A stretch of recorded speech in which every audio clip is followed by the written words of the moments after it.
As we get further into Arizona and closer to Tucson, it's been really cool to watch how the desert changes. Like we're still definitely in desert, but it's a lot more, there's a lot more plants. We went up 10 degrees at least. And it's about 70 degrees right now. But it's just very interesting the change of the desert. Do you agree? Thoughts? Yeah, reactions? Sure. I agree, and I hate when you ask that question. Thoughts, reactions, opinions. I already said my opinions, thoughts, and reactions, but I'm gonna ask anyway. This is because you say it when it's off camera and you have to capture it. He loves me. Look at the... Let's see. Sorry, folks. There's snow-covered mountains out there. How you doing? Good drive? Easy drive. Basically just a straight road. Loving I-10. Yeah. So these caution signs discuss what to do in a dust storm, because I guess that happens here frequently and there can be zero visibility. And they just say to chill, honestly. And then there's a lot of signs that'll tell you speed limit, etc. But we're enjoying the drive. And we've got snow-capped mountains off in the distance. Blue skies overhead. Still on I-10. Our first sightings of the big old pipe cacti.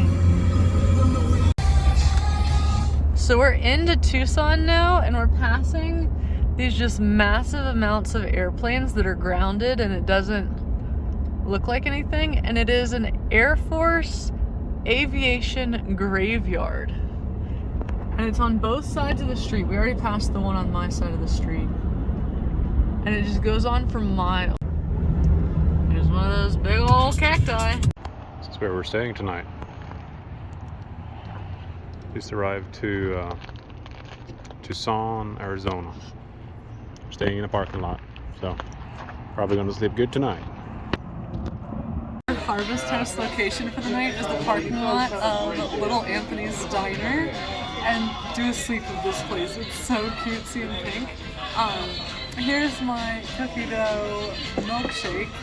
And we got a bebop burger and pizza, and it is everything that you can think of in an American diner, between a little arcade, the checkerboard, the like sticky vinyl glittery seats and everything. It's super cutesy. Ernst's first time.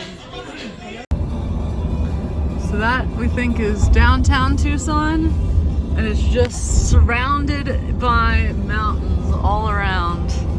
It's quite beautiful. We enjoyed our Harvest Host stop last night. Didn't sleep very well because it was very loud, at least for me. That's why I didn't sleep. We felt very secure, but just a lot of street noise going on.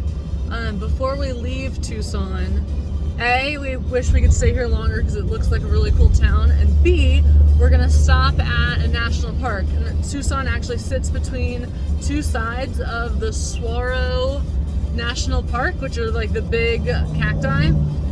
So we're gonna go to the west side as we make our way northwest to Phoenix today. He's grumpy this morning. Oh, am I grumpy? Oh, am I grumpy? We've already agreed that we're not talking to each other. You're grumpy, I'm not. No, you gotta watch Error.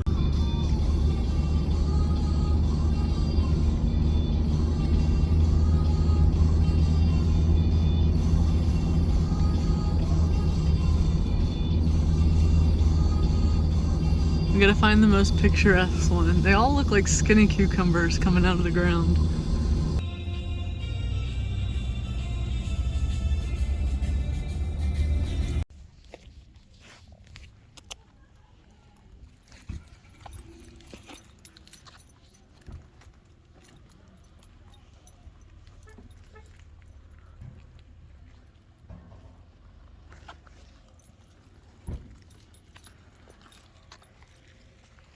Very interesting, the different plants. Like that one in the middle there looks super wimpy. And then there's all the prickly pears. And the swallows, of course.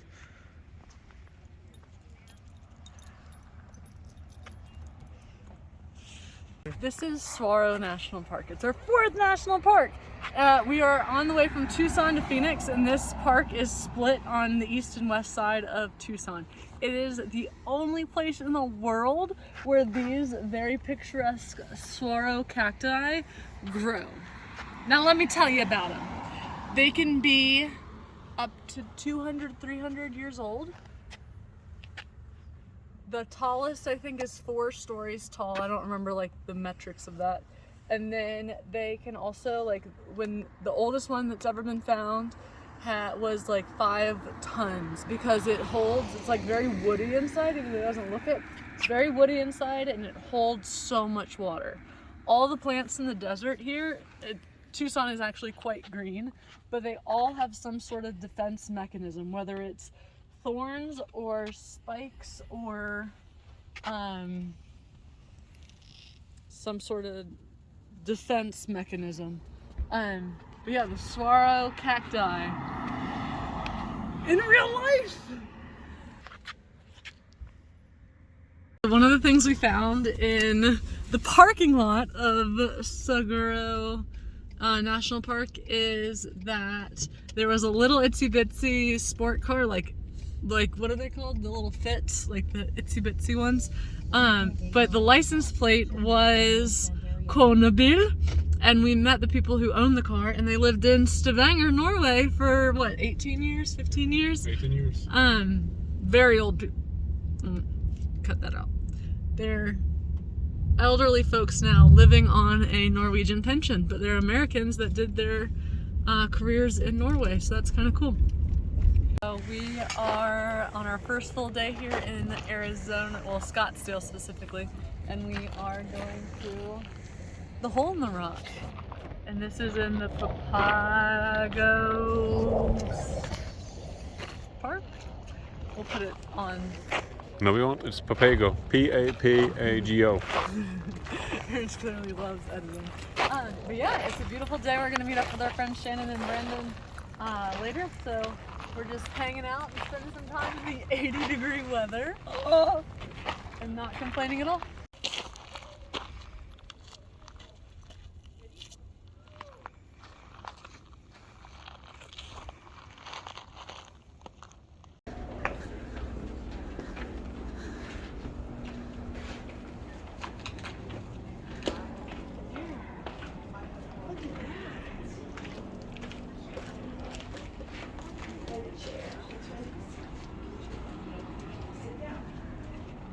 And there's the hole. You get a nice breeze here. It's just a hole. Excuse me. You can't cheat. Nice stairs.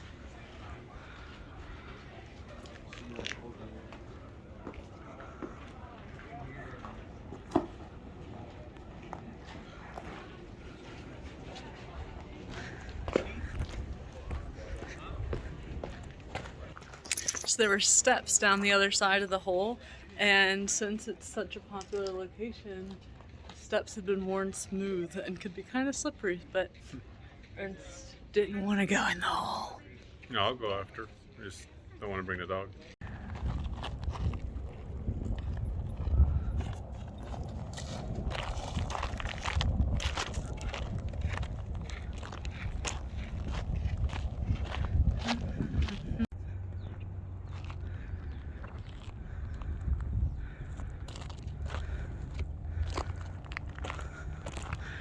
Going up there.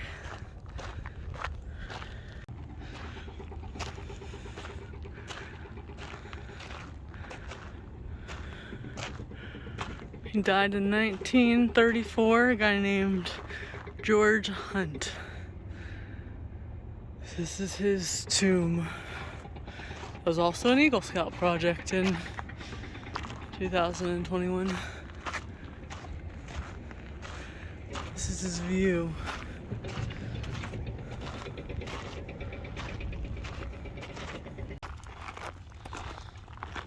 We were just admiring at how green Phoenix is compared to other areas, and Tucson was as well, compared to New Mexico where it was much more brown and red. This is very green and red. Very pretty. You think you could live here, Ernst? I don't know. It's pretty hot. And I can only imagine in the summer it might be too hot for me. It's literally, what, 75 degrees and we are both sweating. But it's beautiful weather for February 11th. And we will not complain.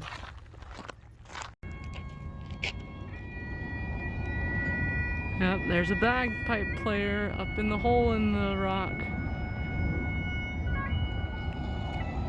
Do we know why? No.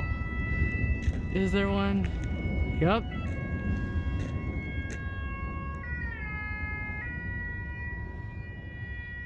After being in the desert for so long, this is what's...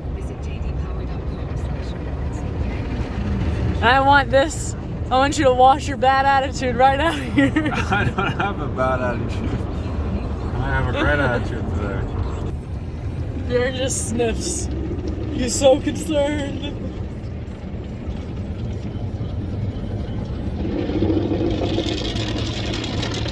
Car washes in Scottsdale.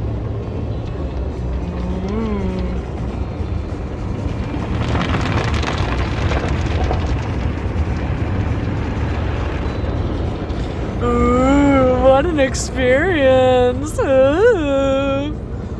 Ooh. Good morning, everyone. It is Saturday, pre-Super Bowl. I think it's the 12th tonight, or today. We are headed north of Phoenix. We're gonna go dump our tanks, but then, what are we doing, Ernst? What are we doing? What's today? What's today? We're volunteering. At Black Canyon Ultra Marathon. So we are gonna be at the aid station. It's Table Mesa aid station. We're able to bring the whole rig, the dog, the works, so the whole package, you know? And Table Mesa aid station is at mile 46 of 60.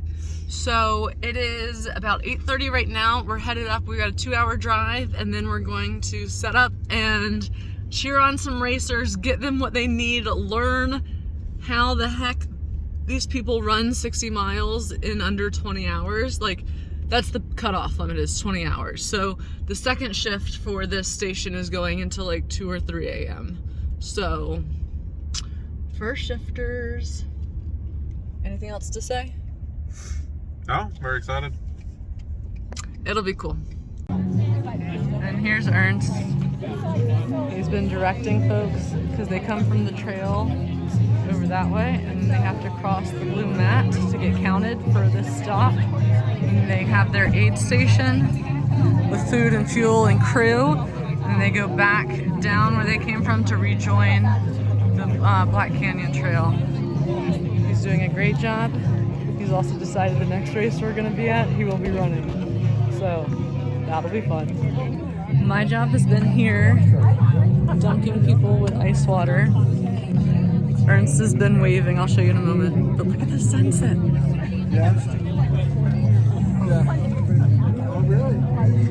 People are crazy. Hello! Hey! So, That's us, dogs. it's just us. You're fine. Harvey, down. We've got 2 dogs that are very aware that we just greeted you guys. Yes.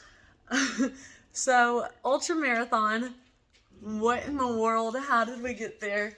So, the people that we stayed with through a program called Boondockers Welcome, it's when you can stay in people's driveways and yards and stuff. They work for the company that was hosting the race and like putting the event on. And we are asking for suggestions like what to do in the weekend. And they were like, well, if you don't have plans on Saturday, then you can come hang out at the Black Canyon Ultra Marathon. Yeah. And we were like, we don't have plans on Saturday. And I was Sarah- gonna sign up either Sarah was way. pushing it. So then we end up volunteering the whole day, and it was a good 8-hour, 9-hour day where basically everything I did all day was guiding people to the time mat. So I was standing there like a flight director, just great job, go to the time mat, make sure you step on the clock. And Sarah's job Was to give people ice baths or like to take the towel and sponge and Which dip you it in saw. the cold water and dunk it. Yeah, you saw that earlier. And it was just really cool. Mm-hmm. It was we were at aid station number 3 or 4, but it was the second one where the people could have crew come in. So like pacers that are running with them can come in or hop out, as well as friends and family can meet them on their race, providing any supplies or support or whatever. But it was just, we were at mile number 50 of 60, and these athletes had 20 hours to complete the race. So our shift was done at 7:30 p.m. It was 11 to 7:30 p.m. But the station was open until 3 a.m. because people were still going. Just so cool to be introduced to a new sporting world, and then B, like watch these people interact and like say like, yeah, you have the elite runners that don't talk to anybody and get it like cover 60 miles in less than 8 hours, but then there's others that are like doing it much more out of a social desire. So they're like introducing their new friends that they met on the trail and have been covering the 50 miles together with, and then they're like introducing them to their friends and family at this aid station, and it was just this cool community. Yeah, 60 miles is 100K, if you don't know. And then the people we talked to that were like helping volunteer as well actually said they preferred ultramarathon running compared to marathon running because they can just keep a slower pace. So their mile will be like 11 minutes. 1 mile is 1.6 kilometers. There's a lot of hiking and walking and kind of like it's much slower. It's an endurance thing, obviously, but you don't have to run it the whole way. Like it's So in a marathon they would run like a 7 or 8 minute mile. So that was interesting to hear. It kind of made us want to do it. So I've been running a lot. The motivation for me was there, and then it wasn't. I've enjoyed hiking a lot more and appreciating being outside and stuff and biking, but I do not think that ultramarathoning is for me right now in this phase of life I'm in right now. Maybe future Sarah. Okay, but that was the ultramarathon. Next up, we're going to the Grand Canyon. So we will see you guys there. Bye. Arizona.